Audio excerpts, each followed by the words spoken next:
പെരതാമസം കൂടാൻ വന്നതാണ് കേട്ടോ എൻ്റെ കസിൻ്റെ. ഇതാണ് അവരുടെ കിച്ചൺ വരുന്നത്. ഇത് പുറത്ത് തന്നെ ദേ ഈ ഒരു കിണർ വരുന്നുണ്ട് കേട്ടോ. ഒതുക്കി പണിതേക്കണതിന് നല്ല നീറ്റായിട്ടുണ്ടായിരുന്നു. പിന്നെ ഇതാണ് മുകളിലത്തെ ഒരു അറ്റാച്ച്ഡ് ബാത്റൂം വരുന്നത് കേട്ടോ. അവിടെ തന്നെ ഒരു റൂം ഉണ്ടായിരുന്നു. ദേ ഇതാണ് ആ റൂം. ചെറിയ റൂമായിരുന്നു, പക്ഷെ നല്ല ഭംഗിയുണ്ടായിരുന്നു കാണാൻ കേട്ടോ. ഒതുക്കി എല്ലാം നീറ്റായിട്ട് ചെയ്തിട്ടുണ്ടായിരുന്നു.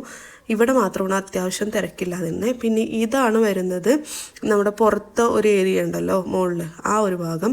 പിന്നെ ഇവിടെ എന്ന് വെച്ചാൽ സ്റ്റെയർ കേസ് കാണാൻ നല്ല ഭംഗിയുണ്ടായിരുന്നു. ഒരു ഗോൾഡൻ ബ്ലാക്ക് തീം വരുന്ന ഒരു സെറ്റായിരുന്നു. പിന്നെ അവിടുത്തെ തന്നെ ബാൽക്കണിയാണ് ഈ കാണുന്നത്. ഞങ്ങളങ്ങനെ കാർ പാർക്കിംഗ് ഏരിയയിലേക്ക് വന്നു. അവിടെയാണ് വീട് വരുന്നത്. പിന്നെ ഞങ്ങൾ ഇറങ്ങിയിട്ടോ. തിരുവൈരാണിക്കുളത്ത് ഉത്സവമായിരുന്നു, അതുകൊണ്ട് തന്നെ നല്ല ബ്ലോക്കായിരുന്നു. അങ്ങോട്ട് പോയപ്പോഴും ഇതേ അവസ്ഥയിൽ കിടന്നിരുന്നു. അത് കാരണം തിരിച്ചു വരുമ്പോഴും ഇതന്നെയായിരിക്കും എന്ന് നമുക്കറിയാമായിരുന്നു. അങ്ങനെ പെട്രോൾ അടിച്ച് വീട്ടിൽ പോയി കിടന്നുറങ്ങി.